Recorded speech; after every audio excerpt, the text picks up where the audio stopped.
पाक का नजराना पेश करें। अल्लाहुम्मा सल्ली अला सय्यदना शफीअना हबीबना मौलाना मुहम्मदिन बारिक वसल्लिम सलातन व सलामन अलैका या रसूलल्लाह सल्लल्लाहु अलैहि वसल्लम। मेरे अजीज, मुझे अब तक समझ में नहीं आया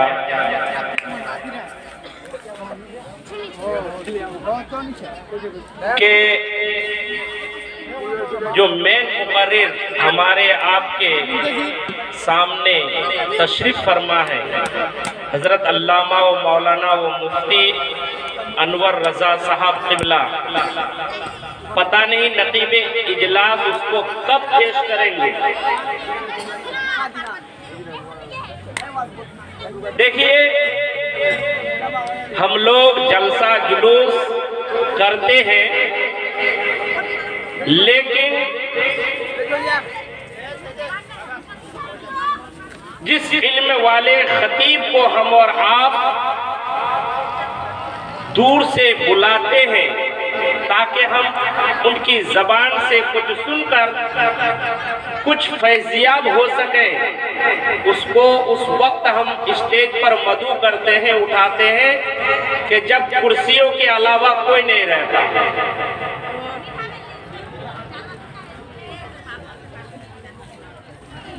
ये तो ऐसा ही है जैसे बुढ़ापे में शादी करता है तो बच्चा पैदा होता है, बाप को नहीं देख पाता है, वो कब्र को देख के तसल्ली कर लेता है। क्या हो गया है हम और आपको? अरे भाई, हम इलाके के हैं, गांव के हैं, समाज के हैं, कभी भी किसी भी मोड़ पर कुछ सुना सकते हैं, लेकिन दूर से आए हुए हैं। क्या यही इस्तिकबाल है? अभी कितने लोग बैठे हैं? मिलाद में तो अच्छे खासे रहते हैं, इससे ज्यादा। अब हजरत सुनाए तो क्या सुनाए? जहन भी बैठ बैठ कर सफन सप्पा हो चुका है। ये नाइंसाफी है, ये कामयाबी की दलील नहीं है। मेरे दोस्तों, तकरीबन 12 बजे के बाद तकरीर सुनी नहीं जाती है, खाई जाती है, क्योंकि कान के समाज के दरवाजे 12 बजे के बाद बंद हो जाता है और मुंह का दरवाजा खुल जाता है। तो ये सुनने का टाइम है ही नहीं। ये खाने के टाइम में हजरत को मदू करेंगे, 12:30 बज रहा है। क्या सुनेंगे और क्या अमल करेंगे? और फायदा क्या हुआ आपको जलसा करके? क्या लेकर घर जा रहे हैं आप बता दीजिए मुझे।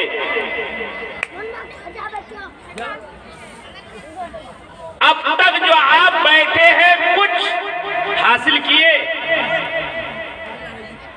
जिससे हासिल करने का मौका हमें और आपको मिला है, वो वक्त हम खो चुके हैं।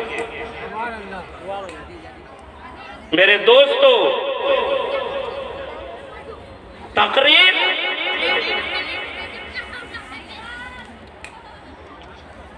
आदमी लोगों तक क्यों पहुंचा रहा है, बात अच्छी क्यों करता है, ताकि कोई ना कोई उसको सुनकर अमल कर सके। और कदीम शायर का कहना है कि वो अंधेरा ही भला था कि कदम राह पे थे। वो अंधेरा ही भला था कि कदम राह पे थे, रोशनी लाई है मंजिल से बहुत दूर। रोशनी लाई है मंजिल से बहुत दूर। पहले लोग अनपढ़ थे, लेकिन खुदा का खौफ था दिल में। आज पढ़े लिखे हैं, लेकिन खुदा का खौफ नहीं है ही नहीं है। अगर है मैं तकरीर करने के लिए नहीं उठा हूं। देखिए, ये तकरीर करने का वक्त नहीं है। हजरत के खातिर 2-4 जुमले आप तक पहुंचा रहा हूं, ताकि हजरत जो इतनी दूर से सफर करके तशरीफ लाए हैं, हम उसके इस्तिकबाल में चंद मिनट बैठें, वरना इलाके की नाक कट जाएगी, इलाके की नाक कट जाएगी। हजरत पूर्णिया 22 से तशरीफ लाए हैं और अपने गांव में जब पहुंचेंगे तो कहेंगे मैं एक प्रोग्राम में गया था, वहां के इलाके के तय्युस उलमा ने मेरा वक्त खा गया और मुझे ऐसे वक्त में उठाया कि उस वक्त महफिल में सन्नाटा ही सन्नाटा था। मुझे डर नहीं है किसी से, मुझे खौफ नहीं है कोई मौलाना से। मैं ये कहना चाहता हूं कि इंसाफ करो, इंसाफ के हक में रहो। भाई, जिसका जो वक्त है उसको दो। हजरत कब तशरीफ लाए? तकरीबन 10 बजे यहाँ पर, लेकिन 12:30 बज रहा है। बैठे बैठे हजरत का 12 बज गया। क्या जरूरत नहीं है? हाजत नहीं लगती है? आप हजरत को बैठा के रखे हैं, ये नाइंसाफी है। मेरे मिल्लत के नौजवानों, एक पैगाम कान खोलकर सुन लो। अगर जलसा करना है, अगर कुछ हासिल करना है, अगर कुछ सीखना है, तो जो मेन मुकर्रिर को आप बुलाते हैं, कोई गुस्सा हो जाए तो हो जाने देना। जो मेन वक्त 10:30 बजे अपने मेहमान को स्टेज पर मदऊ कर, तभी तो कुछ हासिल कर सकते हो, वरना सब बेकार है। नौजवान कमेटी अपने जेब के पैसे से इस मजमे को सजाया, इस मजमे को रचा, लेकिन मिला क्या? कुछ नहीं मिला मेरे दोस्तों। परवरदिगार आलम की बारगाह में दुआ है कि हम उलमा को अल्लाह हिदायत फरमाए, क्योंकि हर उलमा ये दुआ मांगते हैं, मौला बंदों को हिदायत अता फरमाए, लेकिन अपने हक में कभी नहीं मांगता, क्योंकि उसको मालूम है कि मैं बहुत बड़ा जानकार हूँ, मुझे सब आता है। क्या नहीं आता? उलमा को बुरी लग रही होगी मेरी बातें, क्यों हजरत? बुरी लग रही होगी तो लगे। आप अपने मुकद्दर के खाते हैं, मैं अपने मुकद्दर का खाता हूँ। कोई किसी के रास्ते को काट भी नहीं सकता, कोई किसी की रोजी को छीन भी नहीं सकता। मैं कहता हूँ आए हैं सबको अपना हक दीजिए। ये नहीं ऐसे वक्त पर हजरत को पेश कीजिए कि आदमी जब सोता है ना तो बोलने वाला बोलता कुछ और है और सोते सोते सुनने वाला सुनता कुछ और। एक आदमी ट्रेन में सफर कर रहा था,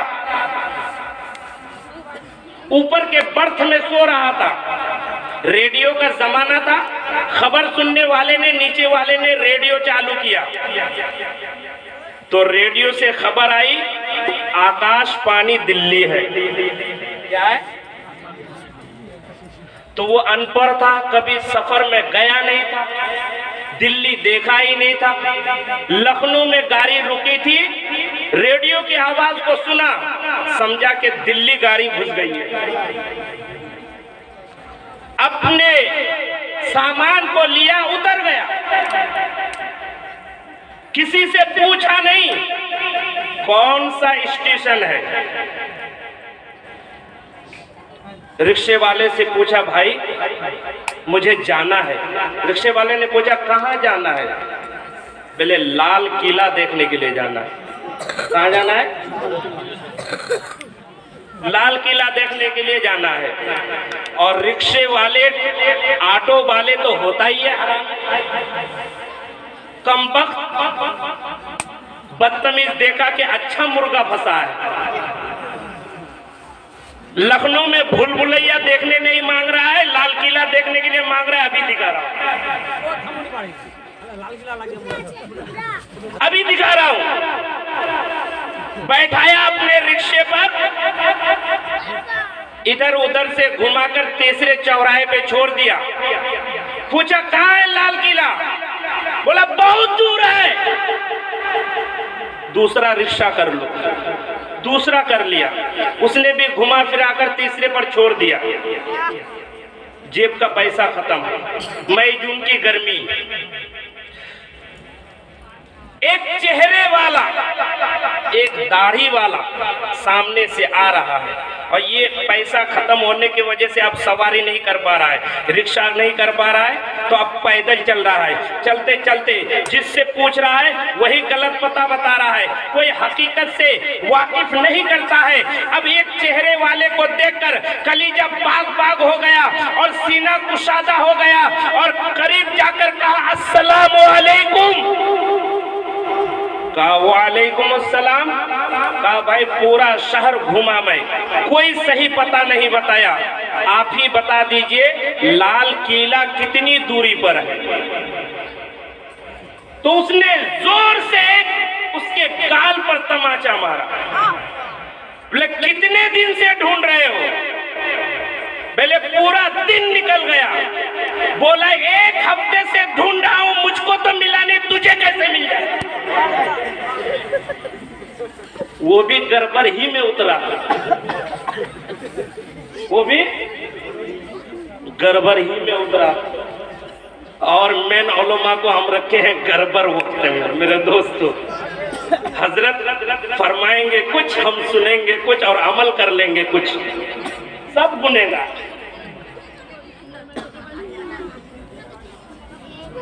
नींद आ रही है? नींद आ रही है भाई? नहीं, सुनने में गड़बड़ तो नहीं करेंगे। बस 5 मिनट मुझे बर्दाश्त कर लीजिए, उसके बाद हजरत की तकरीर समाप्त करनी है। 5 मिनट हौसले के साथ बुलंद आवाज में एक मर्तबा दुरूद पाक सुनाइए।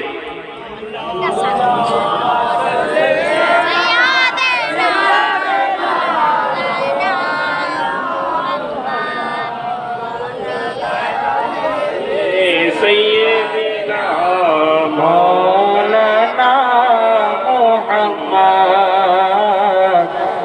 हबीबना शफीअना सैयदना मौलाना मोहम्मद वअला आले सैयदना मौलाना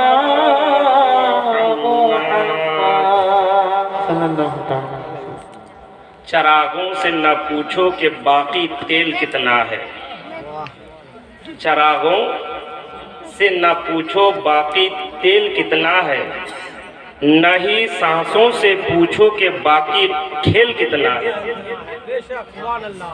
चरागों से न पूछो बाकी तेल कितना है, न ही सांसों से पूछो बाकी खेल कितना है। पूछो कफन में सोए हुए इंसानों से, पूछो कफन में सोए हुए इंसानों से कि जिंदगी में अमल है तो कफन में चैन कितना है। जिंदगी में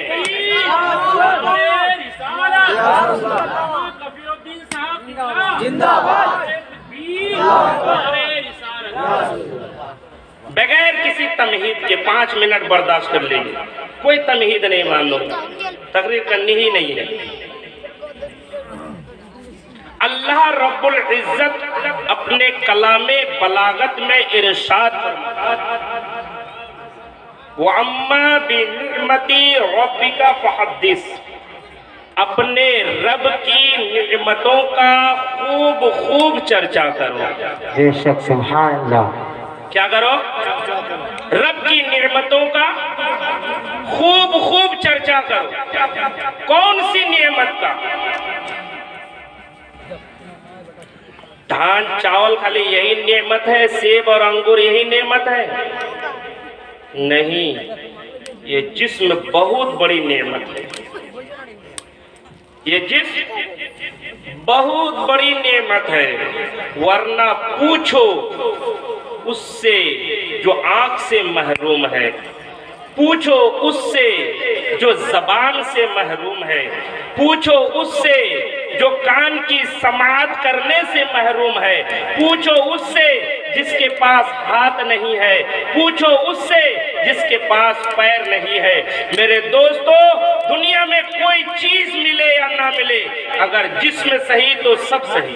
बेशक सुभान अल्लाह, बहुत खूब। सोने के गद्दे पर अगर आप सोए रहेंगे और आपके जिस्म के किसी भी पुर्जे पर अगर तकलीफ रहेगी तो आपको सुकून की नींद नहीं आएगी।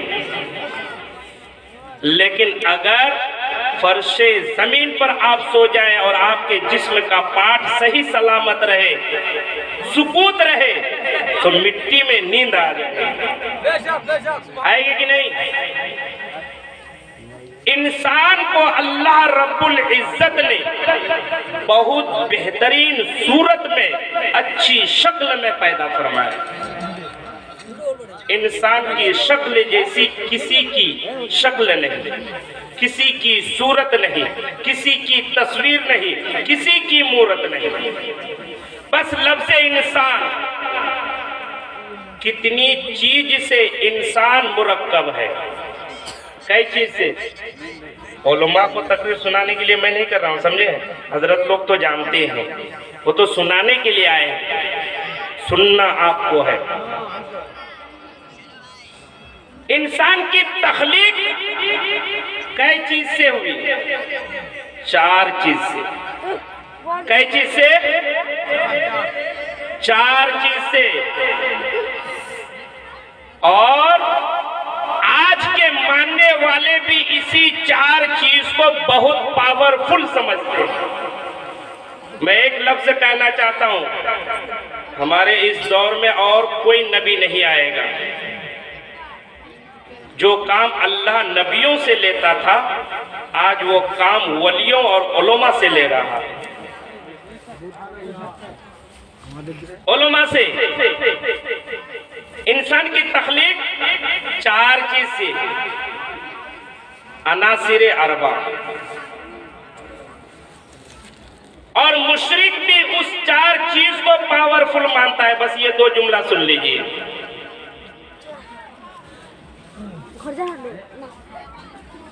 जितने कंकर उतने ही शंकर।